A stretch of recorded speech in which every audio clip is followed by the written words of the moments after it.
Detective ತೀಕ್ಷ್ಣ ಕುರಿತಾಗಿ ನಮ್ಮ ಅತಿಥಿಗಳು ಏನ್ ಹೇಳ್ತಾರೆ ಅಂತ ಮಾತನಾಡಿಸೋಣ. ನವನೀತ್ ಜಿ ಸರ್, ಹೇಗೆ ಅನಿಸ್ತು ತಮಗೆ? ಎಲ್ಲರಿಗೂ ನಮಸ್ತೆ. ಸೊ ಫಸ್ಟ್ ಆಫ್ ಆಲ್ ನಮ್ಮ ಮ್ಯಾಮ್ ಈಗಿನ ಅದೇ ಮಾತಾಡ್ತಾ ಇದ್ದೆ. ಆಲ್ಮೋಸ್ಟ್ ಒಂದು ವರ್ಷದ ಹಿಂದೆ ನಾನು ಮೂವಿನ ನೋಡಿದ್ದೀನಿ at the time of post production. Purushottam first of all ನನ್ನ ಬೆಸ್ಟ್ ಫ್ರೆಂಡ್. ಸೊ ಇಲ್ಲಿ ಇವತ್ತೊಂದು ಎರಡು ಸ್ಪೆಷಲ್ ಥಿಂಗ್ಸ್ ಆಗ್ತಾ ಇದೆ. ಮೊದಲನೇದು ಏನಂದರೆ ಪುರುಷೋತ್ತಮ್ದು ಫಸ್ಟ್ ಪ್ರೊಡಕ್ಷನ್ ಮೂವಿ ಡಿಟೆಕ್ಟಿವ್ ತೀಕ್ಷ್ಣ, ಹಾಗೂ ನಮ್ಮೆಲ್ಲರ ನೆಚ್ಚಿನ ತಾರೆ ಪ್ರಿಯಾಂಕಾ ಮೇಡಮ್ ಅವರ 50ನೇಯ ಮೂವಿ ಸಿನಿಮಾ. ಸೊ ಇದು ಒಂದು ಇಂಥ ಮೂಮೆಂಟಲ್ಲಿ ನಾನು ಭಾಗವಹಿಸ್ತಾ ಇರೋದು ನನಗೆ ಒಂದು ತುಂಬ ಖುಷಿ ಕೊಡುವಂತಹ ಒಂದು ಸಂಗತಿ. ಹೇಳ್ತಾ ಇದ್ದೆ ಒಂದು ವರ್ಷದ ಹಿಂದೆ ನಾನು ಇದನ್ನು ನೋಡಿದ್ದೀನಿ ಅಂತ ಹೇಳಿ. ಸೊ ನೀವೆಲ್ಲರೂ ಕೂಡ ಬಂದು ನೋಡಬೇಕು. ಜಾಸ್ತಿ ನಾನು ಹೇಳೋಕ್ಕಾಗಲ್ಲ, ಹೇಳ್ತಾ ಇಲ್ಲಿ ನಾನು ಇದು ಮಾಡ್ತೀನಿ. ಬಟ್ ತುಂಬಾ ಚೆನ್ನಾಗಿದೆ ಮೂವಿ, ಎಲ್ಲರೂ ಬಂದು ನೋಡಿ. ಇಲ್ಲಿ ಆ್ಯಕ್ಟ್ ಮಾಡಿರುವಂಥ ಪ್ರತಿಯೊಬ್ಬ ಕಲಾವಿದರು ಪೂರ ಅವರ ಏನಿದೆ ಅದು ಜೀವ ಪೂರ ಕೊಟ್ಟು ಮಾಡಿದ್ದಾರೆ ಆ್ಯಕ್ಟಿಂಗನ್ನು. So it's really very good. Please come, ಬಂದು ಎಲ್ಲರೂ ಕೂಡ ಇದನ್ನು ಹಾರೈಸಿ. ಸಿನಿಮಾ ಆರಂಭ ಮಾಡಿದ್ವು, ಸ್ವಲ್ಪ ಶೂಟಿಂಗ್ ಎಲ್ಲ ಚೆನ್ನಾಗಾಯಿತು, ಮುಗೀತು. ಬಟ್ ಎಲ್ಲೊಂದು ಕಡೆ ರಿಲೀಸ್ ಸೆನ್ಸರ್ ಎಲ್ಲ ಆಗಿತ್ತು. ನಮ್ಮ ನಿರ್ಮಾಪಕರು ಕೂಡ ಇವತ್ತು ಕೂಡ ಬಂದರೆ ಏನಪ್ಪ ಅಂದರೆ ತುಂಬ ಹೆಲ್ತ್ ಸಮಸ್ಯೆ ಆಗಿದೆ ಅವ್ರಿಗೆ, ಹಾಗಾಗಿ ಡಿಲೇ ಆಯಿತು. ಕೊನೆಯದಾಗಿ ಅವರು ಹೆಲ್ತ್ಗಿಂತ ಮುಖ್ಯವಾಗಿ ಸಿನಿಮಾನೇ ಮುಖ್ಯ ಅಂತ ಅಂದ್ಬಿಟ್ಟು ಆಸ್ಪತ್ರೆಲಿ ಇದ್ರೂ ಕೂಡ ಸಿನಿಮಾ ಇವತ್ತು ರಿಲೀಸ್ ಮಾಡಿ ಅಂತ ಅವ್ನು ಸಪೋರ್ಟ್ ಮಾಡ್ತಾ ಇದ್ದಾರೆ. ದಯವಿಟ್ಟು ನೀವೆಲ್ಲ ಸಪೋರ್ಟ್ ಮಾಡಬೇಕು, ರಿಕ್ವೆಸ್ಟು. ಮುಖ್ಯವಾಗಿ ಡಿಟೆಕ್ಟಿವ್ ತೀಕ್ಷ್ಣ ಅಂತಂದರೆ ನಾವು ಬುದ್ಧಿವಂತಿಕೆ ಇರುವಂಥ ಒಂದು ಸಿನಿಮಾ ಅಂತ ಹೇಳ್ತೀವಿ. ಈ ಕತೆ ಲೈನು ಹೇಗೆ ಕೇಳೋಕ್ಕಾಗಲ್ಲ ಅಂತಂದರೆ, ಈ ಜಗತ್ತಲ್ಲಿ ಪ್ರತಿಯೊಬ್ಬರು ಕೂಡ ಒಂದು ಅಧಿಕಾರ ಇರ್ಬೋದು, ಹಣ ಇರ್ಬೋದು, ಏನೇ ಇದ್ರೂ ಕೂಡ ಸಾಮ್ರಾಜ್ಯವನ್ನು ಕಟ್ಟಬೇಕಾದ್ರೆ ಉಳಿಸ್ಬೇಕಾದ್ರೆ ಬುದ್ಧಿ ಪ್ರಮುಖವಾಗಿರುತ್ತೆ. ಒಬ್ಬ ವ್ಯಕ್ತಿಗೆ ಒಳ್ಳೆ ಬುದ್ಧಿ ಇತ್ತು ಅಂದರೆ ಒಬ್ಬ ಡಿಟೆಕ್ಟಿವ್ ತೀಕ್ಷ್ಣ ಆಗ್ತಾರೆ. ಅದೇ ಕೆಟ್ಟ ಬುದ್ಧಿ ಇತ್ತು ಅಂದರೆ ಒಂದು ಕ್ಯಾರೆಕ್ಟರ್ ಹುಡ್ಕುತ್ತೆ. ಅವ್ರ ನಡುವೆ ಬುದ್ಧಿಯಲ್ಲೇ ಒಂದು ಪೈಪೋಟಿನ ತಗೊಂಡೋಗುವಂಥ ಕತೆ. ಒಂದು ಮುಖ್ಯವಾಗಿ ಏನಪ್ಪ ಹೇಳ್ತೀನಿ ಅಂತಂದರೆ, ಇಡೀ ಕತೆ ಸಾರಾಂಶ ಹೇಳೋಕ್ಕಾಗಲ್ಲ. ಯಾಕೆಂದರೆ ಫಸ್ಟಿಂದ ಲಾಸ್ಟ್ವರೆಗೂ ಕೂಡ ಕಥೆನ ಜಡ್ಜ್ ಮಾಡೋದು ತುಂಬ ಕಷ್ಟ. ಕಥೆನ ನಾನು 1 ವರ್ಷ ಕೂಡ ಕಥೆನ ಮಾಡ್ತಾ ಹೋದೆ. ಬಟ್ ಸಿನಿಮಾನೂ ಅಷ್ಟೇ ನಾವು ತುಂಬ ಡಿವೈಡ್ ಆಗಿ ಮಾಡಬೇಕಾಗುತ್ತೆ. ಏನಕ್ಕೆ ಅಂತಂದರೆ ಪ್ರತಿ ಪರ್ಸನ್ ಕೂಡ ಬೇರೆ ಬೇರೆ ಥರನೇ ಮಾಡಬೇಕಾಯ್ತು. ಪ್ರತಿ ವರ್ಗನೂ ಕೂಡ ಪ್ರತಿಯೊಂದು ಸೆಟ್ ಹಾಕಬೇಕಾಗುತ್ತೆ. ಈಗ ಈ ಸಿನಿಮಾಗೆ ಸೆಟ್ ಆಗಿರೋಲ್ಲಪ್ಪ ಅಂದ್ರೆ ನವೀನ್ ಅಂತ, ರಕ್ಷಿತ್ ಶೆಟ್ಟಿ ಅವ್ರ ಜೊತೆ ಕೆಲಸ ಮಾಡಿದ್ರು, ಜಿ ಕನ್ನಡ ಮಾಡಿದ್ರು. ಒಂದು ಸೆಟ್ಟು ನಾವು ಅದನ್ನು ರಿಮೂವ್ ಮಾಡಬೇಕಂದ್ರೆ ಮ್ಯಾಕ್ಸಿಮಮ್ 1 ತಿಂಗಳು ಆಗೋದು. ಹಾಗಾಗಿ ಇಡೀ ಚಿತ್ರನ ನಾವು 1 ವರ್ಷ ಟೈಮ್ ತಗೊಂಡ್ವು. ಬಟ್ ಚಿತ್ರೀಕರಣ ಮಾಡ್ಬೇಕಾದ್ರೆ ಕಡಿಮೆ ದಿನ ಮಾಡಿದ್ವು. ಬಟ್ ಸೆಟ್ಗೆ ತುಂಬ ಖರ್ಚಾಯಿತು, ರಿಚಾಗಿ ಮಾಡಿದ್ದಾರೆ. ಮುಖ್ಯವಾಗಿ ಇಲ್ಲಿ ಯಾರನ್ನು ನೆನಪಿಸ್ಬೇಕು ಅಂತಂದರೆ, ಇಡೀ ಸಿನಿಮಾ ಆರಂಭಕ್ಕೆ ನಮ್ಮ ಮುನಿ ಚರಣ ಹಾಗೆ ಮುನಿ ಪ್ರಸನ್ನ ಸರ್ ಅವರಿಂದನೇ ಸಿನಿಮಾ ಆಯಿತು. ಆದರೆ ಈ ಸಿನಿಮಾ ಆರಂಭ ಮಾಡಿದ್ದು ನಮ್ಮ ಪುರುಷೋತ್ತಮ್ ಅವರು. ಬಟ್ ವಿಧಿ ಏನಪ್ಪ ಅಂದ್ರೆ ಅವರಿಂದನೇ ಇದು ರಿಲೀಸ್ ಮಾಡ್ಬೇಕಂತ ಬಂತು. ಇವರು 3 ಜನ ಸೇರಿ ಸಿನಿಮಾ ಮಾಡಿಲ್ಲ ಅಂದರೆ ಇವತ್ತು ಸಿನಿಮಾ ಆಗ್ತಿರಲಿಲ್ಲ. ಆದರೆ ಒಂದು ನಾನು ಚಿರಋಣಿ ಆಗಿರ್ತೀನಿ ಪ್ರಿಯಾಂಕಾ ಮೇಡಮ್. ಯಾಕೆಂದರೆ ಅವತ್ತು ನಾನು ಯಾರು ಅಂತ ಗೊತ್ತಿಲ್ಲ, ನೀನು ಮಾಡ್ತೀಯ ಅಂತ ಯಾವುದೋ ಅಷ್ಟೇ ಡೈರೆಕ್ಟ್ರನ್ನ ಕರ್ಕೊಂಬಂದು ಇವತ್ತು ಡೈರೆಕ್ಟ್ರು ಮಾಡಿದ್ರು. ನಾನು ನನ್ನ ಬಗ್ಗೆನೇ ಹೇಳ್ಕೋದಿಲ್ಲ, ಯಾಕಂದರೆ ಈ ಸ್ಟೋರಿ ನೋಡೋದು ನಿಮ್ಗೆ ಏನು ಅನಿಸುತ್ತೆ ಗೊತ್ತಾಗುತ್ತೆ. ಹಾಗಾಗಿ ಪ್ರಿಯಾಂಕಾ ಮೇಡಮ್ ನಾನು ಚಿರಋಣಿ ಆಗಿರ್ತೀನಿ. ಈ 3 ಜನ ನನ್ನ ಲೈಫಲ್ಲಿ ಯಾವಾಗಲೂ ಕೂಡ ನೆನ್ಪಿಟ್ಕೊತೀನಿ. ಒಂದು ಪುರುಷೋತ್ತಮ್ ಸಾರು, ಮುನೀಚರಣ್ ಸಾರು, ಹಾಗೆ ಪ್ರಸನ್ನ ಸಾರು. ಸಿನಿಮಾ ಶೂಟಿಂಗು 31 ದಿವಸ ಶೂಟ್ ಮಾಡಿದ್ದಾರೆ. ಬಟ್ ಆ್ಯಸ್ ಎ ಡೈರೆಕ್ಟರು ಹೇಗೆ ಮಾಡ್ತಿದ್ರು ಅಂದರೆ, ನನಗೆ ಬೆಳಗ್ಗೆ ಫೋನ್ ಮಾಡಿಬಿಟ್ಟು ನೀನು ಏನು ತಿಂತೀಯಾ, ಏನು ಬಿಡ್ತೀಯಾ ಎಲ್ಲನೂ ಕೇಳ್ಕೊಂಡು ತರಿಸಿರೋದು. ಊಟ ಕೊಟ್ಬಿಟ್ಟು ಟೇಬಲ್ ಮೇಲೆ ಕೂರಿಸ್ಕೊಂಡು ಅವ್ರಿಗೆ ಏನು ಹೇಳ್ತಾರೆ, ಅವ್ರದ್ದು ಡ್ರೀಮ್ ಹೇಗೆ ಕಟ್ಟಬೇಕು ಅನ್ನೋದು ಪ್ರತಿ ಒಂದೂ ಬಿಡ್ತಿರಲಿಲ್ಲ. ಆಮೇಲೆ 15ರಿಂದ 16 ವರ್ಷ ಎಡಿಟಿಂಗ್ ಚೇಂಜ್ ಆಗಿದೆ. ಮತ್ತು ಈ ಸಿನಿಮಾ ಬಗ್ಗೆ ಹೇಳಬೇಕು ಅಂತಂದರೆ, ಇದನ್ನ ಆಲ್ರೆಡಿ ಸುಮಾರು ಸೆನ್ಸರ್ ಮಂಡಳಿಯವರು ನೋಡಿದ್ದಾರೆ, ಮತ್ತು ತುಂಬ 100 ಜನ 200 ಜನ ಸಿನಿಮಾದವ್ರು ನೋಡಿದ್ದಾರೆ. ಬಟ್ ಯಾವುದೂ ನೆಗೆಟಿವ್ ಪಾಯಿಂಟ್ ಬಂದಿಲ್ಲ. ಮತ್ತು ನನ್ನ ಕೆರಿಯರಲ್ಲಿ ಇದು ಮೊದಲನೇ ಸಿನಿಮಾ ಅಂತ ಅಲ್ಲ, ನಂದು ತುಂಬ ಸಿನಿಮಾಗಳು ರಿಲೀಸ್ ಆಗಿದೆ. ಬಟ್ ಹಿಟ್ ಸಿಕ್ಕಿಲ್ಲ. ಈ ಸಿನಿಮಾದಿಂದ ನನಗೆ ಅದು ಜಯ ಸಿಗ್ತದೆ ಅಂತ ನಾನು ತುಂಬ ಅಂದರೆ ನಂಬಿಕೆ ಇದೆ, ಹಾಗೆ ಆಗುತ್ತೆ ಅದು. ಮಹಿಳಾ ಪತ್ತೆದಾರಣಿ ಇದ್ರ ಬಗ್ಗೆ ಸ್ವಲ್ಪ ಜಸ್ಟ್ ಒಂದಿಷ್ಟು ಗೂಗಲಲ್ಲಿ ಹುಡುಕಾಟ ನಡೆಸಿದೆ ನೋಡಿ. ಇಂಡಿಯಾದಲ್ಲಿ 1980ನೇ ಇಸ್ವಿನಲ್ಲಿ ರಜನಿ ಅನ್ನೋರು, she was the first female detective, Rajani Pandit ಅಂತ, 1980s ಅವ್ರ ರೆಕಾರ್ಡು ಇದುವರೆಗೂ 80,000 ಕೇಸಸ್ನ ಹ್ಯಾಂಡಲ್ ಮಾಡಿದ್ದಾರೆ. Biggest private detective.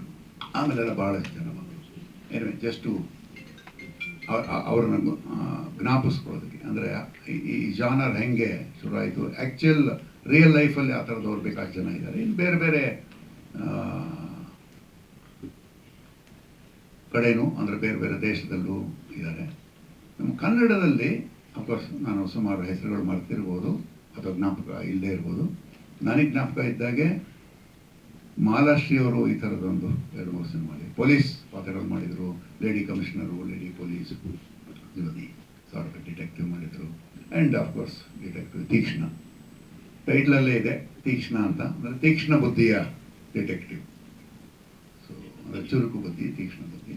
ಒಂದು ಅಂದರೆ ಏನು, ಇವರು ಯಾವುದೋ ಒಂದು ಮರ್ಡರರು ಆ ಥರದ್ದು ಹುಡುಕಾಟ ನಡೆಸ್ತಾ ಇರಬೇಕಾದ್ರೆ ನ್ಯಾಚುರಲಿ ತೀಕ್ಷ್ಣ ಬುದ್ಧಿಯ ಡಿಟೆಕ್ಟಿವ್ ಇದ್ದರೆ ಆ ಕಿಲ್ಲರು ಅಥವಾ ಯಾರು ಇರ್ತಾರೆ ಖಂಡಿತವಾಗ್ಲೂ ತೀಕ್ಷ್ಣ ಬುದ್ಧಿ ಇರಲೇಬೇಕು ಅವ್ರಿಗೆ. One step ahead of the crime of the police. So ಆ ಜಾನರಿನ ಕತೆ ನಾವು ಅಫ್ಕೋರ್ಸ್ ನಾನು ಇದರಲ್ಲಿ ಒಂದು ಸೀನಿಯರ್ ಪೊಲೀಸ್ ಆಫೀಸರ್ ಕ್ಯಾರೆಕ್ಟರ್ ಮಾಡಿದ್ದೀನಿ. ಈ ಯಾಕೆ ಪ್ರೈವೇಟ್ ಡಿಟೆಕ್ಟಿವ್ ಇರ್ತಾರೆ ಅಂತಂದರೆ ನಮಗೆ ಗೊತ್ತಿದ್ದಾಗೆ ಈ ಪೊಲೀಸ್ ಡಿಪಾರ್ಟ್ಮೆಂಟಲ್ಲಿ ಒಂದು case ಕಂಡುಹಿಡಿಬೇಕಾದ್ರೆ generally lot of informers ಅಂತ ಇರ್ತಾರೆ. ಇನ್ ಪಬ್ಲಿಕ್ ಇನ್ಫಾರ್ಮರ್ ಅಂದರೆ ಬೇರೆ ಬೇರೆ ಉದ್ಯೋಗದಲ್ಲಿರೋರು, ಅಂಗಡಿ ಇಟ್ಟಿರೋರು, auto rickshaw drivers, taxi drivers, ಚಪ್ಪಲಿ ಹೊಲಿಯೋರು, ಈ ಥರ ಕಾಮನ್ ಪೀಪಲ್. ಅವರ ಹೆಲ್ಪ್ ತಗೊಂಡು ಕೇಸ್ನ ಸಾಲ್ವ್ ಮಾಡೋಕ್ಕೆ ನೋಡ್ತಾರೆ, ಅಂದರೆ ಇಲ್ಲಿ ಬರ್ತಾರೆ ಕಂಡುಹಿಡಿಯೋದಕ್ಕೆ. ಇದ್ರ ಜೊತೆಗೆ ಇಂಪಾರ್ಟೆಂಟ್ ಕೇಸ್ ಅಂದರೆ ಮೇಜರ್ ಯಾವ್ದಾದ್ರು ಕ್ರೈಮ್ ಕಂಡುಹಿಡಿಬೇಕಾದ್ರೆ ಈ ಪ್ರೈವೇಟ್ ಡಿಟೆಕ್ಟಿವ್ಸ್ನ ಅವರ ಹೆಲ್ಪನ್ನು ತಗೋತಾರೆ, which is norm in everywhere all over the world. So ಆ ಥರ ಇಂಡಿಯಾದಲ್ಲೂ ತಗೋತಾರೆ. ಆ ಥರದ ಹೆಲ್ಪ್ ತಗೊಳ್ಳುವಂಥ ಸಂದರ್ಭದಲ್ಲಿ ಇಲ್ಲಿ ಅದನ್ನು ಬೇಸ್ ಇಟ್ಕೊಂಡು ಮಾಡಿದ್ದಾರೆ ಅಂತ ಹೇಳ್ಕೊಳ್ಳೋದು ಅಂತ ಅಂದ್ಕೊಂಡಿದ್ದೀನಿ. ಫೋನಲ್ಲಿ ಯಾರೋ ನಾವು ಹಿಂಗಂದ್ರೆ ಸೀರಿಯಲ್ ಥರ ಮಾತಾಡ್ತೀವಿ. ನಾ ಯಾರಾಗ ಫೋನ್ ಮಾಡಿದ್ರೆ ಹಲೋ ಹವರ್ ಯು, ಚೆನ್ನಾಗಿದ್ದೀರಾ, ಮನೇಲಿ ಎಲ್ಲ ಚೆನ್ನಾಗಿದ್ದೀರಾ ಹಂಗೆ ಮಾಡಿಬಿಟ್ಟು ಆಮೇಲೆ ನಾನು ಏನಕ್ಕೆ ಫೋನ್ ಮಾಡಿದ್ರು ಆ ಮಾತಕ್ಕೆ ಮಾಡ್ತಾ ಇದ್ವಿ. ಅವ್ರು ಹಂಗೆಲ್ಲ ಫೋನ್ ಮಾಡಿ ರೋಬ ಎಲ್ಲಿದ್ದೀರಾ, ಹೌದು ಹಿಂಗೆ ಹಂಗೆ ಟಕ್ಕನ್ ಕಟ್ ಮಾಡ್ತಾರೆ ಸರ್ ಅಂತ. ಮತ್ತೆ ನಾನು ಮಾತಾಡೋಲ್ಲ, ಅವ್ರು ಏನು ಬೇಕೋ ಅದು ಹೇಳ್ಬಿಟ್ಟು ಫೋನ್ ಕಟ್ ಮಾಡಿಬಿಡ್ತಾರೆ. ಮತ್ತೆ ನಾನೇನೋ ಮಾತಾಡ್ಬೇಕಂದ್ರೆ ಮತ್ತೆ ಫೋನ್ ಮಾಡಬೇಕು. ಸೊ ಅಲ್ಲಿಂದ ನಿಮ್ಗೆ ಗೊತ್ತಾಗುತ್ತೆ ಅವ್ರ ಮೈಂಡ್ ಏನು ಬೇಕೋ ಅದು ಮಾತ್ರ ಮಾಡ್ತಾರೆ. ಸೊ ಈ ಮೂವಿ ಸೀರಿಯಲ್ ಥರ ಇರಲ್ಲ, ತುಂಬ ಶಾರ್ಟ್ಕಟ್ಟಲ್ಲಿ ಎಡಿಟರ್ ಹೇಳೋ ಥರ ಫುಲ್ ಫಾಸ್ಟ್ ಇರುತ್ತೆ. ಒಂಚೂರು ನೀವು ಅಲ್ಲಿದ್ರೂ ನಿಮಗೆ ಕತೆ ಅರ್ಥ ಆಗಲ್ಲ. ಸೊ ಆ ಥರ ಸ್ಪೀಡ್ ಕಟ್ಟಲ್ಲಿ ಮಾಡಿದ್ದಾರೆ. ಇದು ಟೀಸರ್ ನೋಡ್ಬೋದು, ಅದನ್ನು ನಿಮಗೆ ಗೊತ್ತಾಗಿದೆ. ಮತ್ತು ನಮ್ಮದು ಮೇಡಮ್ ಅವ್ರಿಗೆ ಹೇಳಬೇಕು, ಯಾಕಂದರೆ ಅವರು ತುಂಬ thanks madam. I am very happy to share one more movie. ಅವ್ರ ಡೆಡಿಕೇಶನ್ ನಾನು ನೋಡಿದ್ದೀನಿ. ಇನ್ನೊಂದು ಮೂವಿಯಲ್ಲಿ ಇಬ್ರು ಒಂದು ಫೈಟ್ ಮಾಡಿದ್ವಿ. ನಾವು ಹುಡುಗರು ಫೈಟ್ ಮಾಡೋದಕ್ಕೆ ತುಂಬ ಯೋಚನೆ ಮಾಡ್ತೀವಿ, ಹಿಂಗೆ ಮಾಡ್ಬೋದಾ ಹಿಂಗನ್ನ ಹರ್ಟ್ ಆಗುತ್ತಾ ಅಂತ. ಅವ್ರು ಹಂಗೆಲ್ಲ ಬಂದು ಇದು ಮಾಡ್ಬೋದಾ ಮಾಡೋಣ, ಇದು ಮಾಡ್ಬೋದಾ ಮಾಡೋಣ, ಆ ಥರ ಡೆಡಿಕೇಶನ್ ಮಾಡ್ತಾರೆ. ಮತ್ತು ಅವ್ರು ನಾವು ಹೊಡಿಬೇಕಂದ್ರೆ ಅವ್ರು ನಾನು ಕೇಳ್ತಾರೆ, ಸರ್ ಹಿಂಗೆ ಓಕೆನಾ ಇದು ಅಂತ. ಬೇರೆಯವ್ರಿಗೆ ಅವ್ರು ಕೇರ್ ತೊಗೊತಾರೆ, ಅವ್ರ ಬೇಗ ಅವ್ರು ಅದು ಯೋಚನೆ ಮಾಡಲ್ಲ, ಮಾಡ್ತೀನಿ ಅಂತ. ಸೊ ಅಂಥ ಅವ್ರ ಡೆಡಿಕೇಶನು. ಸೊ ತುಂಬ thanks madam. I am sharing one of character in your movie. So ಇದು 50th ಮೂವಿ. 100% ಇದು ಒಂದು ಗೋಲ್ಡನ್ ಮೂವಿನ ಇರುತ್ತೆ ಮೇಡಮ್ಗೆ. ನಮ್ಮದು ಕನ್ನಡ ಇಂಡಸ್ಟ್ರಿಗೆ ಇದು ಒಂದು ಒಳ್ಳೆ, ಯಾಕಂದರೆ ಹೀರೋಯಿನ್ ಓರಿಯೆಂಟೆಡ್ ತುಂಬ ಕಮ್ಮಿ ಮೂವಿ ಬರ್ತಾ ಇದೆ. ಬಟ್ ಬರೋ ಮೂವಿ ಎಲ್ಲ ಇವಾಗ ಇನ್ನೂ ಜಾಸ್ತಿ ಬರಬೇಕು. ಯಾಕಂದರೆ ತುಂಬ ಹೀರೋಯಿನ್ಸ್ಗಳು ಬೇರೆ ಸಾಂಗ್ಸ್ಗಳಿಗೆ ಮತ್ತು ರೊಮ್ಯಾನ್ಸ್ ಮಾತ್ರ ಯೂಸ್ ಮಾಡ್ತಾರೆ. ಹಂಗೆಲ್ಲ ಹೀರೋಯಿನ್ಸ್ಗಳಿಗೆ ವ್ಯಾಲ್ಯೂ ಇರುತ್ತೆ ಅಂತ ಹೇಳ್ಬಿಟ್ಟು ಮಾಡಿರೋ ತ್ರಿವಿಕ್ರಮ್ ರಘು ಸರ್ಗೆ ತುಂಬ ಥ್ಯಾಂಕ್ಸ್ ಹೇಳ್ತಾ ಇದ್ದೀನಿ. ಸೊ ನಮ್ಮ ಥರ ಟ್ಯಾಲೆಂಟ್ ಅವ್ರಿಗೆ ಚೆನ್ನಾಗಿ ಯೂಸ್ ಮಾಡಿದ್ದಾರೆ. ನಮ್ಮ ಕ್ಯಾರೆಕ್ಟರ್ ಹೆಂಗ ಅಂದರೆ ಯಾರು ಯೋಚನೆ ಮಾಡಿದ್ರು ನಮ್ದು ನಾರ್ಮಲಾಗಿ ಯೋಚನೆ ಮಾಡಲ್ಲ. ಆ ಥರನೇ ಅವ್ರಿಗೂ ರೋಬೋ ಬಂದ್ರೆ ಅವ್ರು ಹಿಂಗೆ ಮಾಡೋಣ ಅಂತ ಅವ್ರು ಹೆಂಗೆ ಬೇಕೋ ಹಂಗೆ ಮಾಡಿದ್ದಾರೆ. ಸೊ ಈ ಮೂವಿ ನಾನು ಆ್ಯಕ್ಟ್ ಮಾಡೋ ಒಂದು 2-3 ಡೇಸ್ ನಾನು ಶೂಟಿಂಗಲ್ಲಿ ನಾನು ಊಟನೇ ಮಾಡಲ್ಲ, ಮನೇಲೇ ಊಟ ಮಾಡಲ್ಲ, ಶೂಟಿಂಗ್ ಸ್ಪಾಟಲ್ಲಿ ಊಟ ಮಾಡಲ್ಲ. ಏನಕ್ಕಂದರೆ ನನಗೊಂದು ಈ ಮೂವಿಲಿ ನೀವು ನೋಡಿರ್ಬೋದು, ಒಂದು ಗೋಲ್ಡ್ ಟೀತ್ ಹಾಕಿದ್ದಾರೆ. ಅದು ಒರಿಜಿನಲ್ ಆಗಿ ಆಗಬೇಕು, ಅದು ಫಿಟ್ಟಿಂಗ್ ಸಿಗಲ್ಲ, ಅದು ಲೇಟ್ ಆಗುತ್ತೆ ಅಂತ ಹೇಳ್ಬಿಟ್ಟು ಇದು ಡೆಂಟಲ್ಗೆ ಹೋಗಿ ಹಂಗೆ ಫಿಕ್ಸ್ ಮಾಡಿಬಿಟ್ರು. ನಾನು ಬಾಯಿ ಕ್ಲೋಸೇ ಮಾಡೋಕ್ಕಾಗಲ್ಲ, ಸೊ ಏನು ತಿನ್ನೋಕ್ಕಾಗಲ್ಲ. ಸೊ ತುಂಬ ಕಷ್ಟ ಆಯಿತು. 3 ಡೇಸಿಂದ ಬರೀ ನೀರು ಕೊಟ್ಟು ಜ್ಯೂಸ್ ಕೊಟ್ಟೆ ನಾನು ಈ ಮೂವಿ ಆ್ಯಕ್ಟ್ ಮಾಡಿದ್ದೀನಿ. ತುಂಬ ಖುಷಿ ಆಯಿತು. ಸೊ ಅದು ಸ್ಕ್ರೀನ್ ಮೇಲೆ ನೋಡೋದಕ್ಕೆ, ನಮ್ಮ ಕ್ಯಾರೆಕ್ಟರ್ ನೋಡೋದಕ್ಕೆ ತುಂಬ ಖುಷಿ ಆಯಿತು. ಸೊ ಇನ್ನೂ ಈ ಮೂವಿ ಥಿಯೇಟ್ರಿಗೆ ಬಂದು ಎಲ್ಲರೂ ನಿಮ್ಗೆ ಸಪೋರ್ಟ್ ಮಾಡಿ ಈ ಕನ್ನಡ ಚಿತ್ರದ ಹಿಟ್ ಮೂವಿ ಲಿಸ್ಟಲ್ಲಿ ಬರುತ್ತೆ ಅಂತ ನನ್ಗೆ ನಂಬಿಕೆ ಇದೆ. ಮುಖ್ಯವಾಗಿ ಈ ಪಾತ್ರ ಹೇಳ್ಬೇಕಂದ್ರೆ ರಘು ಸರ್ ನನಗೆ ಆಫೀಸಿಗೆ ಕರೆದ್ಬಿಟ್ಟು, ಸರ್ ಈ ಕೂದಲು ಹೀಗೆ ಇರುತ್ತೋ ಅಥವಾ ಕಟ್ ಮಾಡಿಸ್ತೀರಾ ಅಂತ ಕೇಳಿದ್ರು. ಸರ್ ಯಾಕೆ ಸರ್ ಅಂದೆ. ಇಲ್ಲ, ಇದರಲ್ಲಿ 2 ಪಾತ್ರ ಇದೆ, ಒಂದು ಮೇನ್ ವಿಲನ್ನು, ಇನ್ನೊಂದು ಮೇನ್ ಸಪೋರ್ಟಿಂಗ್ ಕ್ಯಾರೆಕ್ಟರ್ ಅಂತೇಳಿ. ಸರ್ ನಾನು ವಿಲನ್ನೇ ಮಾಡ್ತೀನಿ ಸರ್, ನಾನು ಸಪೋರ್ಟಿಂಗ್ ಮಾಡಲ್ಲ ಅಂದೆ. ಅಲ್ವಾ ಸರ್? ಅವಾಗ ಸರಿ ಹಾಗಿದ್ರೆ ಈ ಗೆಟಪ್ ಹೀಗೆ ಇರಲಿ ಅಂತಂದ್ರು. ಇದರಲ್ಲಿ ನನ್ನ ಪಾತ್ರ ವಾಲಿ ಅಂತ ಹೇಳಿ. ಈ ಸಿನಿಮಾದಲ್ಲಿ ಪಾತ್ರನ ತುಂಬಾ ಚೆನ್ನಾಗಿ ಬಿಲ್ಡ್ ಮಾಡಿದ್ದಾರೆ ನಮ್ಮ ಡೈರೆಕ್ಟ್ರು. ಮುಖ್ಯವಾಗಿ ಪ್ರಿಯಾಂಕಾ ಮೇಡಮ್ ಅವರ ಜೊತೆ ನಾನು ಫೈಟ್ ಮಾಡ್ಬೇಕಾದ್ರೆ ನನಗೆ ಒಂದ್ ಕಡೆ ಹೆದರಿಕೆ ಇತ್ತು, ಎಲ್ಲಿ ನಾನು ಅವರಿಗೆ ಅಪ್ಪಿ ಏನಾದ್ರು ಹೆಚ್ಚು ಕಮ್ಮಿ ಹರ್ಟ್ ಮಾಡ್ಬಿಡ್ತೀನೋ ಅಂತ ಹೇಳಿ. ಬಟ್ ಮೇಡಮ್ ಎಷ್ಟು ಸಪೋರ್ಟ್ ಮಾಡೋರು ಅಂತಂದ್ರೆ, ನೀವು ಅಲ್ಲಿಗೆ ಯಾಕ್ರಿ ಒದಿತಾ ಇದ್ದೀರಾ, ಕರೆಕ್ಟಾಗಿ ಒದಿಬೇಕಾದ ಪೋರ್ಷನ್ಗೆ ಒದಿರಿ ಅಂತೇಳಿ. ನಿಜವಾಗ್ಲೂ ಮೇಡಮ್ ಒಂದ್ಸಲ ಬೆನ್ನಿಗೆ ಒದಿಬೇಕಾದ್ರೆ ಜೋರಾಗಿ ಒದ್ಬಿಟ್ಟಿದೆ. ನನಗೆ ತುಂಬಾ ಬೇಜಾರಾಗೋಗಿತ್ತು. ನಾನು ಆಸೆ ಪಡ್ತಾ ಇರೋದು ಒಂದು ಒಳ್ಳೆ ಬ್ರೇಕ್ ಬೇಕು ನನಗೆ ಅಂತ ಹೇಳಿ. ಅದು ಈ ಸಿನಿಮಾದಿಂದ ಸಿಗತ್ತೆ ಅಂತ ನನಗೆ 100% ನಂಬಿಕೆ ಇದೆ. ಇದಕ್ಕೋಸ್ಕರ ನಾನು 5 ವರ್ಷದಿಂದ ಕಾಯ್ತಾ ಇದ್ದೀನಿ. ಸಿನಿಮಾ ಕೆಲವು ಕಾರಣಾಂತರಗಳಿಂದ ಮುಂದೆ ಬಂತು. ಪಾಪ ನಿರ್ಮಾಪಕರು ಇವತ್ತು ಆರೋಗ್ಯ ಸರಿ ಇಲ್ಲದೆ ಹಾಸ್ಪಿಟಲ್ ಇದ್ದಾರೆ ಅಂತೇಳಿ ಕೇಳ್ಪಟ್ಟೆ. ದೇವರಲ್ಲಿ ನಾನು ಅವರಿಗೆ ಪ್ರಾರ್ಥಿಸ್ತೀನಿ, ಆದಷ್ಟು ಬೇಗ ಅವರು ಗುಣಮುಖರಾಗಿ ವಾಪಸ್ ಬಂದು ಇನ್ನೂ ಹೆಚ್ಚು ಸಿನಿಮಾಗಳನ್ನ ಮಾಡ್ಲಿ ಅಂತೇಳಿ ಆ ದೇವರಲ್ಲಿ ನಾನು ಪ್ರಾರ್ಥಿಸ್ತೀನಿ. ಎಲ್ಲರೂ ಹೇಳಿದ ಹಾಗೆ ಈ ಸಿನಿಮಾದಲ್ಲಿ ನಾನು ಪ್ರಿಯಾಂಕಾ ಮೇಡಮ್ ಅವ್ರದ್ದು ಯಂಗ್ ತೀಕ್ಷ್ಣ ರೋಲ್ ಪ್ಲೇ ಮಾಡಿದ್ದೇನೆ. ಡೈರೆಕ್ಟರ್ ಸರ್ ಬಂದು ಕತೆ ಹೇಳುವಾಗ ಅವರು ಹೇಳಿದರು, ಒಂದು ಓದು ಬರಹ ಗೊತ್ತಿಲ್ಲದ ಒಂದು ಹುಡುಗಿ ಡಿಟೆಕ್ಟಿವ್ ಆಗ್ತಾಳೆ ಅಂತ. And this movie is filled with suspense and mainly ಒಂದು ಫೀಮೇಲ್ ಸೆಂಟ್ರಿಕ್ ಮೂವಿ. ಸೊ ನನಗೆ ಕತೆ ತುಂಬ ಇಷ್ಟ ಆಯಿತು. ಅದಕ್ಕಿಂತ ಜಾಸ್ತಿ ಡೈರೆಕ್ಟರ್ ಸರ್ ನನಗೆ ಹೇಳುವಾಗ ನಾನು ಪ್ರಿಯಾಂಕಾ ಮೇಡಮ್ ಜೊತೆ ಕೆಲಸ ಮಾಡ್ತೇನೆ ಅಂತ, ಎಸ್ಪೆಷಲಿ ಅವರದೇ ಯಂಗ್ ತೀಕ್ಷ್ಣ ರೋಲ್ ಪ್ಲೇ ಮಾಡ್ತೇನೆ ಅಂತ, I was in the cloud 9 ಅಂತ ಹೇಳ್ಬಹುದು. It was a proud moment for me. ಯಾಕೆಂದರೆ ಚಿಕ್ಕ ವಯಸ್ಸಿನಿಂದಲೇ ಅವ್ರದ್ದು H2O ಸಿನಿಮಾದು ಹೂವೇ ಹಾಡನ್ನು ಕೇಳಿ I was your big fan ma'am. ಹಾಗೆ ನಾನು ಮಾತಾಡುವ ಶೈಲಿ ಮಂಗಳೂರು ಕನ್ನಡ, ಬಟ್ ಈ ಸಿನಿಮಾಕ್ಕಾಗಿ ಬೆಂಗಳೂರು ಕನ್ನಡ ಬೇಕಾಗಿತ್ತು. ಸೊ ಡೈರೆಕ್ಟರ್ ಸರ್ ಅವರು ನನಗೆ ತುಂಬ ಪ್ರಾಕ್ಟೀಸ್ ಕೊಟ್ಟಿದ್ದಾರೆ, ತುಂಬ ಹೆಲ್ಪ್ ಮಾಡಿದ್ದಾರೆ, ತಾಳ್ಮೆಯಿಂದ ನನಗೆ ಮಾರ್ಗದರ್ಶನ ನೀಡಿದ್ದಾರೆ. ಸೊ ಮತ್ತೊಮ್ಮೆ thank you sir, thank you Trivikram sir. ಹಾಗೆ ನಿಮ್ಮೆಲ್ಲರ ಹತ್ರ ರಿಕ್ವೆಸ್ಟ್ ಇದೆ, ಈ ಡಿಟೆಕ್ಟಿವ್ ತೀಕ್ಷ್ಣ ಸಿನಿಮಾ ನೀವು ನೋಡಬೇಕು, ನಮ್ಮ ಟೀಮಿಗೆ ನಿಮ್ಮದು ಸಪೋರ್ಟ್ ಮಾಡಬೇಕು, ಹಾಗೆ ನಿಮ್ಮ ಪ್ರೀತಿ ಆಶೀರ್ವಾದ ನಮ್ಮ ಟೀಮ್ ಮೇಲೆ ಇರಲಿ. Thank you so much. ತುಂಬ ಒಳ್ಳೆ ಕಥೆನ ಆಯ್ಕೆ ಮಾಡ್ಕೊಂಡಿದ್ದಾರೆ 50th ಮೂವಿಲಿ. ತುಂಬ ಚೆನ್ನಾಗಿ ಮೂಡ್ ಬಂದಿದೆ ಇವ್ರ ಪಾತ್ರ. ಓವರ್ ಆಲ್ ಸಿನಿಮಾ ಇದರಲ್ಲಿ ನಂದು ಹೌದು, ಅಫ್ಕೋರ್ಸ್ ಇವ್ರು ಹೇಳ್ದಾಗೆ ಎಮೋಷ್ನಲ್ ಪಾತ್ರನೇ, ಆದರೆ ಸಂಪೂರ್ಣವಾಗಿ ಅದನ್ನೇ ಅಂತ ನಾವು ಹೇಳೋಕ್ಕಾಗಲ್ಲ. ಯಾಕೆಂದರೆ ಶುರುವಾಗೋದು ಹಾಗೆ, ಕತೆ ಮೂಲಕನೂ ಅಷ್ಟೇ, ಪಾತ್ರದ ಮೂಲಕನೂ ಅಷ್ಟೇ, ಶುರುವಾಗೋದು ಎಮೋಷ್ನಲಿನೇ ಶುರುವಾದರೂ ಆಮೇಲೆ ಅದು ಏನೇನು ಚಾಲೆಂಜಸ್ನ ಫೇಸ್ ಮಾಡ್ತಾ ಹೋಗುತ್ತೆ, ಹೇಗೆ ಒಂದು ಹೆಲ್ಪ್ಲೆಸ್ ಮದರ್ ಟರ್ನ್ ಆಗ್ತಾ ಹೋಗ್ತಾಳೆ ಅನ್ನೋದೇ ಕಥೆಯ ಸಾರಾಂಶ ಆಗ್ತಾ ಹೋಗುತ್ತೆ ನನ್ನ ಪಾತ್ರದ ಕಡೆಗೆ. ಯಾಕೆಂದರೆ ಡಿಟೆಕ್ಟಿವ್ ತೀಕ್ಷ್ಣ ಅಂದರೆ ಒಂದೇ ಕೇಸ್ ಏನಲ್ವಲ್ಲ, ಬೇಕಾದಷ್ಟು ಕೇಸ್ಗಳನ್ನ ಅವರು ಡೀಲ್ ಮಾಡ್ತಾ ಇರ್ತಾರೆ. ನಮ್ಮ ಕೇಸಲ್ಲಿ ಬಂದಾಗ ಆ ರೀತಿಯಾದಂಥ ಕಥೆನ ತ್ರಿವಿಕ್ರಮ್ ಮಾಡಿದ್ದಾರೆ. ತುಂಬ ಇಂಟ್ರೆಸ್ಟಿಂಗ್ ಪಾತ್ರ ಏನಂದರೆ, ತ್ರಿವಿಕ್ರಮ್ ನಮಗೆ ಕತೆ ಹೇಳೋಕ್ಕೆ ಅಂತ ಬಂದಾಗ, ಈ ಪಾತ್ರ ನೀವು ಒಪ್ಕೋತೀರಾ, ಮಾಡ್ತೀರಾ, ಇರ್ತೀರಾ ಮೇಡಮ್, ಆದರೆ ಫುಲ್ ಸಿನಿಮಾ ಅಂತೇನಲ್ಲ, ನೀವು ಮಾಡಿದ್ರೆ ಚೆನ್ನಾಗಿರುತ್ತೆ ಅಂತ ಕೇಳಿದ್ರು. ನನಗೆ ಅವರಲ್ಲಿ ಫಸ್ಟ್ ಕಾಣಿಸಿದ್ದು ಸಿನಿಮಾ ಮಾಡಬೇಕು ಅಂತ ಅವರಲ್ಲಿರೋ ಒಂದು ಛಲ ಮತ್ತು ಶ್ರದ್ಧೆ. ಮಾಡ್ತೀನಿ ನಾನು ಇದನ್ನು ಅನ್ನೋ ಒಂದು ಛಲ. ತುಂಬ ಚೆನ್ನಾಗಿ ಕತೆ ನರೇಟ್ ಮಾಡಿದ್ರು, ಅದರಂತೆಯೇ ನಡೆಸ್ಕೊಂಡು ಹೋದರು. ಎಲ್ಲೂ ಏನು ಹೇಳೋದೊಂದು ಮಾಡೋದೊಂದು ಆ ಥರ ಏನೂ ಮಾಡಲಿಲ್ಲ.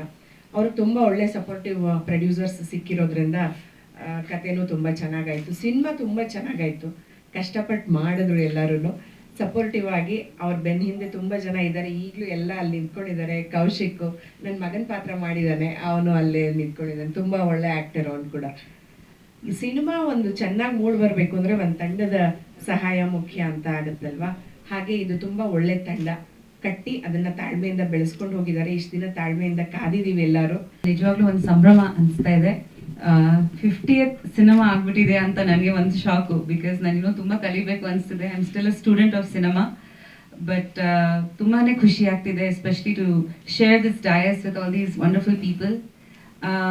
ಮುನಿ ಪ್ರಸನ್ನ ಅವ್ರಿಗೆ ತುಂಬ ಮಿಸ್ ಮಾಡ್ತಾ ಇದ್ದೀವಿ. ಅವ್ರು ತುಂಬ ಒಂದು ಪಿಲ್ಲರ್ ಥರ ನಿಂತಿದ್ರು ಈ ಮೂವಿ ಕಂಪ್ಲೀಟ್ ಆಗಬೇಕು.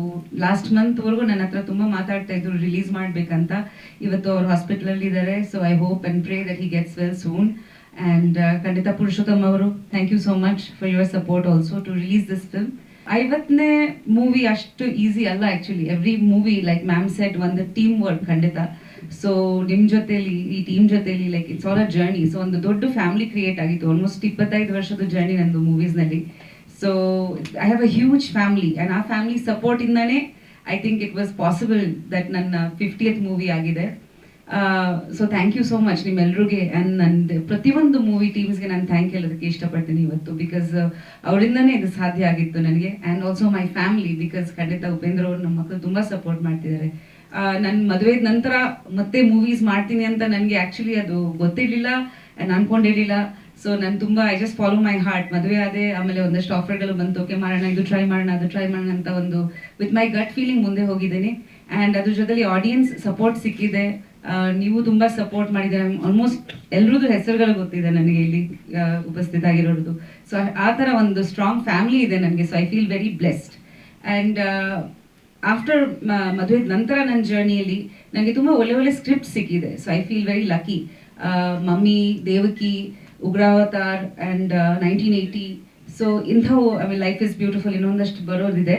ಬಟ್ ಈ ಥರ ಸ್ಕ್ರಿಪ್ಟ್ಗಳು ಬರೋದು ಇದೆಯಲ್ಲ ಅದು ತುಂಬ ಮುಖ್ಯ. ಸೊ ನಾನು ಆಯ್ಕೆಯಾಗಿ ನನಗೆ ಆಸೆ ಇರುತ್ತೆ, ಬಟ್ ಮೇಕರ್ಸು ನನ್ನನ್ನು ಆಯ್ಕೆ ಮಾಡಿ ಈ ಥರ ಪಾತ್ರಗಳ ಮಾಡ್ಬೋದು, ಇದು ಬಿಸ್ನೆಸ್ ಆಗ್ಬೋದು ಅಂತ ಒಂದು ಅನ್ಕೋಬೇಕು, ಆವಾಗನೇ ಮೂವೀಸ್ ಆಗೋದು. ಸೊ ಹಾಗೆ ಈ ಮೂವಿ ರಘು ನನ್ನ ಹತ್ರ ಬಂದಾಗ ಹಿ ವಾಸ್ ವರ್ಕಿಂಗ್ ಇನ್ ಉಗ್ರಾವತಾರ್. ನನಗೆ ತುಂಬ ಖುಷಿ ಆಯಿತು. ಯಾಕಂದರೆ ಇದು ಬರೀ ಫಿಸಿಕಲ್ ಸ್ಟ್ರೆಂತ್ ಅಲ್ಲ, ಒಂದು ಇಂಟೆಲಿಜೆನ್ಸ್ ಮೇಲೆ ಹೋಗುತ್ತೆ. ಸೊ ಅದು ತುಂಬ ಇಂಪಾರ್ಟೆಂಟ್ ಹೆಣ್ಮಕ್ಳಿಗೆ. So we always think that our male counterparts ಅವ್ರು ನಮ್ಗಿಂತ ಫಿಸಿಕಲಿ ಸ್ಟ್ರಾಂಗ್ ಆಗಿರ್ತಾರೆ. ಬಟ್ ಈ ಇಂಟೆಲಿಜೆನ್ಸ್ ಇಸ್ ತುಂಬಾ ಮುಖ್ಯ ಯಾವುದೋ ಒಂದು ಪ್ರೊಫೆಷನ್ದಲ್ಲಿ ಆಗಲಿ. So I think this Teekshna represents that. Teekshna ಅರ್ಥನೋ ಇಂಟೆಲಿಜೆನ್ಸ್ ಅಂತ, if I am not mistaken. So especially ಹೆಣ್ಮಕ್ಳಿಗೆ like your daughter over here. So ನಂದು ದಿಶಾನಿ. ಸೊ ದಿಶಾನಿ ತರ ಹೆಣ್ಮಕ್ಳಿಗೆ they are my target audience. That ಈ ತರ ಚಿಕ್ಕ ಮಕ್ಕಳಿಗೆ ಕಮ್ ಆನ್ ಸ್ಟೇಜ್. ನಮಗೆ ಒಂದು ಸೂಪರ್ ಹೀರೋ ಅಂದರೆ ನಾವು ಯಾವಾಗ ಸ್ಪೈಡರ್ ಮ್ಯಾನ್, ಸೂಪರ್ ಮ್ಯಾನ್ ಏನೋ ಒಂದು ಅನ್ಕೊಂತೀವಿ. So for girls like her, ಕಮ್ಮಿ Dishani, for girls like her we need representation. Like ದಿಶಾನಿಗೆ ಯಾರು ಸೂಪರ್ ಹೀರೋ ಆಗ್ಬೋದು ಅಂತ. ಸೊ ದೀಸ್ ಕೈಂಡ್ ಆಫ್ ಚಿಲ್ಡ್ರನ್ಗೆ ಮೂವೀಸ್ ಆಗಬೇಕು ಅಂತ ನನಗೆ ತುಂಬ ಆಸೆ ಇದೆ.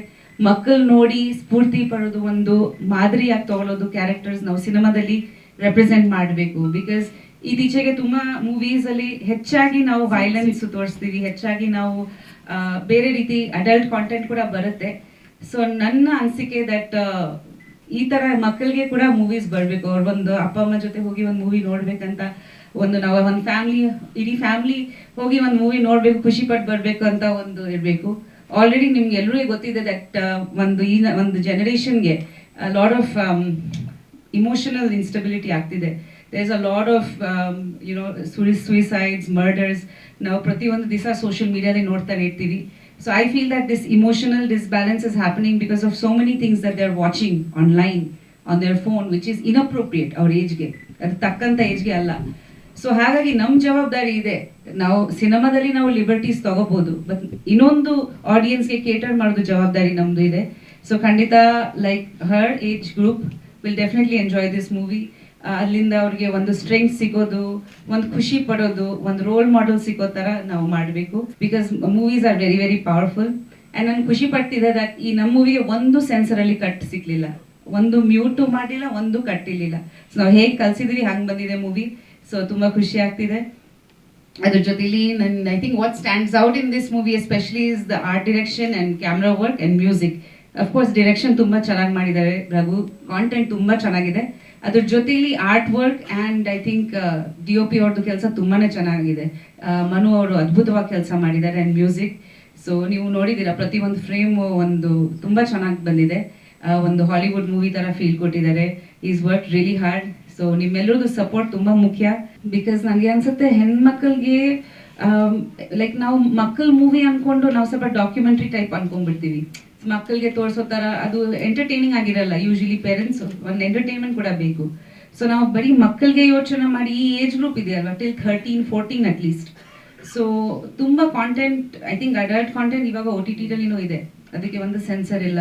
ಸೊ ಮಕ್ಕಳು are expose to so much content. So ಕೆಲವ್ರು ಪೇರೆಂಟ್ಸ್ ಅದು ನೋಡೋಕ್ಕೆ ಬಿಡಲ್ಲ. ಇವಾಗ ಯಾವ ಮೂವೀಸ್ಗೆ ಕರ್ಕೊಂಡು ಹೋಗ್ತೀರಾ ನೀವು ಚಿಕ್ಕ ಮಕ್ಕಳಿಗೆ? ಪ್ರತಿಯೊಂದು ಮೂವಿನಲ್ಲಿ ತುಂಬ ವೈಲೆನ್ಸ್ ಇದೆ, ಒಂದಷ್ಟು ಸೀನ್ಸ್ ಇದೆ, ಡಬಲ್ ಮೀನಿಂಗ್ ಡೈಲಾಗ್ಸ್ ಇರುತ್ತೆ. ಸೊ ಒಂದೊಂದ್ಸತಿ ಎಂಬ್ಯಾರಸ್ಮೆಂಟ್ ಆಗಿಬಿಡುತ್ತೆ ಫ್ಯಾಮಿಲಿ ಜೊತೆ, ನೋಡೋಕ್ಕಾಗಲ್ಲ. ಸೊ ಆ ಮೂವೀಸ್ ಒಂದು ಜಾನರ್ಗೆ, ಒಂದು ಕ್ಲಾಸ್ ಆಫ್ ಆಡಿಯನ್ಸ್ಗೆ okay, but family movies especially with ಈ ಥರ ಮಕ್ಕಳಿಗೆ ಐ ಥಿಂಕ್ ದಟ್ ಕನ್ನಡ ಸಿನಿಮಾದಲ್ಲಿ ಒಂದು ಪ್ರಯತ್ನ ಬರಬೇಕು ದಟ್ ಈ ಥರ ಆಡಿಯನ್ಸ್ಗೆ ನಾವು ಎಂಟರ್ಟೈನಿಂಗ್ ಆಗಿ ಮೂವೀಸ್ ಮಾಡೋದು, ನಾಟ್ ಬೋರಿಂಗ್ ಮೂವೀಸ್, ಬಟ್ ಚೆನ್ನಾಗಿ. ಹೌದು, ಅವ್ರು ಇನ್ಸ್ಪೈರ್ ಆಗಬೇಕು, ಅವ್ರಿಗೆ ಸ್ಟ್ರೆಂತ್ ಸಿಗಬೇಕು, ಅವ್ರಿಗೆ ಒಂದು ಸ್ಫೂರ್ತಿ ಬರಬೇಕು ಮೂವೀಸ್ ನೋಡಿ, that is female characters can also be heroes ಅಂತ. ಬರೀ ಮೇಲ್ ಫಿಗರ್ಸ್ಗೆ ಹೀರೋಸ್ ಆಗಿ ನೋಡ್ತೀವಿ ನಾವು. ಸೊ ಅದು ಒಂದು ಪ್ರಯತ್ನ ಇದೆ. ಇದ್ರ ಜೊತೆಲಿ ಅನ್ರಿಯಲಿಸ್ಟಿಕ್ ಕೂಡ ಇಲ್ಲ, ಅವ್ರು ತುಂಬಾ sharpness use, how we can use our brain to solve cases. ಈಗ ನ್ಯಾನ್ಸಿ ಡ್ರೂ ತರ ಅನ್ಕೊಳ್ಳಿ, ನ್ಯಾನ್ಸಿ ಡ್ರೂದು ಇತ್ತು. ನಮ್ ಕ್ಯಾಲ್ಕಟಲ್ಲಿ ಬ್ಯೋಮಕೇಶ್ ಬಕ್ಷಿ ಅಂತ ತುಂಬಾ ಫೇಮಸ್ ಆಗಿತ್ತು. ಬ್ಯೋಮಕೇಶ್ ಬಕ್ಷಿದು ತುಂಬಾ ಬುಕ್ಸು, ಇವತ್ತು ಲಾಸ್ಟ್ ಮಂತ್ ಕೂಡ ಒಂದು ಮೂವಿ ರಿಲೀಸ್ ಆಗಿತ್ತು, ಅವ್ರು ತುಂಬಾ ಪಾರ್ಟ್ಸ್ ಮಾಡ್ಕೊಂಡದ್ದು ತುಂಬಾ ಚೆನ್ನಾಗಿ ಹೋಗುತ್ತೆ, ಮರ್ಡರ್ ಮಿಸ್ಟ್ರೀಸು. ಸೊ ಈ ತರ ಮಾಡಿದ್ರೆ ಐ ಥಿಂಕ್ ಒಂಥರ ಮಕ್ಕಳಿಗೆ ಇಂಟ್ರೆಸ್ಟ್ ಬರುತ್ತೆ, ಪ್ಲಸ್ ಯುನೋ ಒಂದು ಹೋಲ್ಸಮ್ ಎಂಟರ್ಟೈನ್ಮೆಂಟ್ ಅಂತ ಹೇಳ್ಬೋದು, ಒಂದು ಫ್ಯಾಮಿಲಿ ಎಂಟರ್ಟೈನ್ಮೆಂಟ್ ತರ. ಕರೆಕ್ಟ್ ಸರ್, ಬಿಕಾಸ್ ಮೊನ್ನೆ ಕೂಡ ನಿಯರ್ ಮೈ ಹೌಸ್ 99 ಅಲ್ಲಿ ಒಂದು ಕೇಸ್ ಆಗಿತ್ತು. ನಮಗೆ ಎಷ್ಟು ಭಯ ಆಗೋಯ್ತು, ಲೈಕ್ ಒಂದು ಕಾಲೇಜ್ ಹುಡುಗಿ ಜಸ್ಟ್ ಬಿಕಾಸ್ ಒಂದು ಎಸ್ ಎಮ್ ಎಸ್ ಇಂದ 20 minutes she is jumped in the Sankey tank. So ನನ್ನ ತಾಯಿ ಕೂಡ, ನನಗೆ ಮಕ್ಕಳಿದ್ದಾರೆ. ಸೊ ನನಗೆ ಅನಿಸ್ತದೆ ಏನಾಗ್ತಾ ಇದೆ ಈ ಜನರೇಷನ್ಗೆ, ಯಾಕೆ why are the taking such steps, ಯಾಕೆ ಪೇರೆಂಟ್ಸ್ ಹತ್ರ ಮಾತಾಡ್ತಾ ಇಲ್ಲ, ಸ್ಕೂಲಲ್ಲಿ ಕೌನ್ಸಿಲರ್ಸ್ ಹತ್ರ ಮಾತಾಡ್ತಾ ಇಲ್ಲ, ಏನಕ್ಕೆ ಏಕ್ದಮ್ ಲೈಕ್ ಇಮೋಷನಲ್ ಸ್ಟ್ರೆಂತ್ ಒಂದು ಬೇಕಲ್ಲ ಎಲ್ರಿಗೆ, because we have to face life ಅನ್ನೋದೊಂದು ಇದು ಬಿಡ್ಬೇಕಲ್ಲ.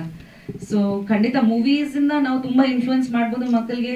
ಒಂದು ಇನ್ಫಾರ್ಮೇಶನ್ ಕೊಡ್ಬೋದು, ಎರಡನೇದು ಸ್ಟ್ರೆಂತ್ ಕೊಡ್ಬೋದು, ಮೂರನೇದು ಐ ಥಿಂಕ್ ತುಂಬಾ you know like we can give them this is also another way of life, you can do what you wish. ಹಾ, ಸೊ ನನಗೆ ಯಾವಾಗ ಒಂದು ಪ್ರಯತ್ನ ಇದ್ದೇ ಇರುತ್ತೆ ನನಗೆ, ಈವನ್ ಇನ್ ಉಗ್ರಾವ ಥರ ದೇವರ್ ಮೆನಿ ಮೆಸೇಜಸ್. ಬಟ್ ಹೆಚ್ಚಾಗಿ ನಾನು ನ್ಯೂಸ್ ನೋಡ್ತಾ ನನಗೆ ಅನ್ಸುತ್ತೆ that we need more movies which are pro children. Yeah, because kids there mind is very delicate. CID ನಂಗೆ ತುಂಬಾ ಇಷ್ಟ, ನಾನು ಕ್ರೈಮ್ ಥ್ರಿಲ್ಲರ್ಸ್ ನೋಡ್ತಾನೆ ಇರ್ತೀನಿ. ಆಕ್ಚುಲಿ ಸರ್ ಹೇಳಿದಾಗ ರಜನಿ ನನಗೆ ಜ್ಞಾಪಕ ಆಯ್ತು, ರಜನಿ ತುಂಬಾ ಫೇಮಸ್ ಆಗಿತ್ತು. ಆಮೇಲೆ ಒಂದು ಹೌಸ್ ವೈಫ್ ಡಿಟೆಕ್ಟಿವ್ ಅಂತ ಒಂದು ಸೀರಿಯಲ್ ಬರ್ತಿತ್ತು ಬೆಂಗಾಲಿನಲ್ಲಿ, ಅದು ಕೂಡ ನಾನು ನೋಡ್ತಿದ್ದೆ. ಜನರಲಿ ನನಗೆ ಡಿಟೆಕ್ಟಿವ್ ಸ್ಟೋರೀಸ್ ತುಂಬಾನೇ ಇಷ್ಟ. ಸೊ ನಾನು ಯಾವಾಗ ಇದು ಸಿಕ್ಕಿದ್ರೆ ನೋಡ್ತಾನೆ ಇರ್ತೀನಿ. ಬಟ್ ಉಪೇಂದ್ರ ಅವ್ರು ನಿಮ್ಗೆ ಹೇಳ್ತಾರೆ ನಾನ್ ಡಿಟೆಕ್ಟಿವ್, ಅವರಲ್ಲ ಅಂತ. ಅವ್ರು ಕೇಳಿದ್ರೆ ಅವ್ರಂಗೆ ಹೇಳ್ತಾರೆ, ಇಲ್ಲ ಅವರು ನಿಮ್ಗೆ ಕರೆಕ್ಟ್ ಪಾತ್ರ ಸಿಕ್ಕಿದೆ ಬಿಡು ಅಂತ, ನೀನ್ ಒಂದ್ ವೇಳೆ ನಿಜವಾಗ್ಲೂ ಡಿಟೆಕ್ಟಿವ್ ಆಗ್ಬೇಕಾಗಿತ್ತು ಅಂತ.